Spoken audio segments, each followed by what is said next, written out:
So, what is the favorite project you've ever worked on that you've been in? My most favorite project was, Flash Gordon was obviously 6 months of work. It was a major blessing. Absolutely. But I would say The Highwayman.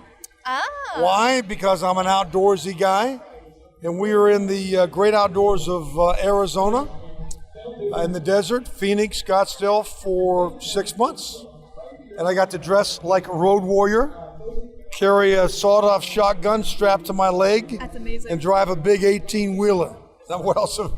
What's more fun for a guy to do, right? You can't. That's about the Yeah. manliest role you can Yeah, play. and most of our scenes were shot, like I said, outdoors. So I loved it. Absolutely loved it. Wonderful. Do you still act and do things like independent films now? Yeah, I just did 6. In the Really? past 18 months, we did 6 films. One in particular, normal live action stuff, but one in particular is a documentary where a film crew shadowed me for 3 years off and on, and it's called Life After Flash.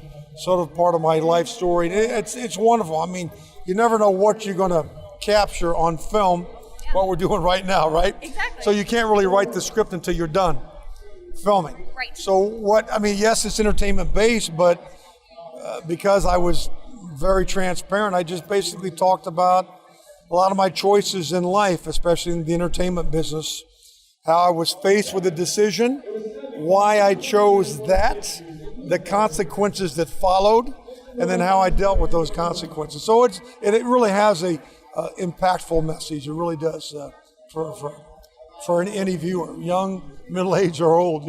I call it the do's and don'ts of life. Really. Gotcha. Where can we see that? Netflix, Amazon? Well, right now it's at a lot of the film markets, and hopefully we're going to cut a deal soon. Other than that, I did a really incredible true story about the first deaf Major League Baseball player from the 1880s, William Hoy, and I played the dad, and I just finished that in Kentucky a couple weeks ago.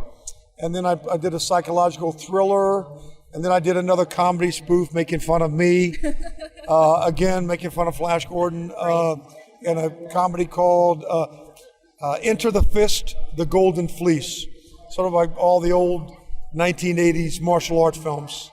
Yeah. Very interesting. And then I think I said a psychological thriller called Head Games. Oh, And then another one called Accelerator, where I got to play the nemesis. wow. Got to play a crazy sort of a hitman. And you did all this in 18 months? Well, but they're independent. Right. Independent means you're not putting up with any nonsense. You're eliminated all that. You have a skeleton crew, and you cut right to the chase. Very true. They don't take much time. yeah. I mean, it's wonderful. You do them in 21 days.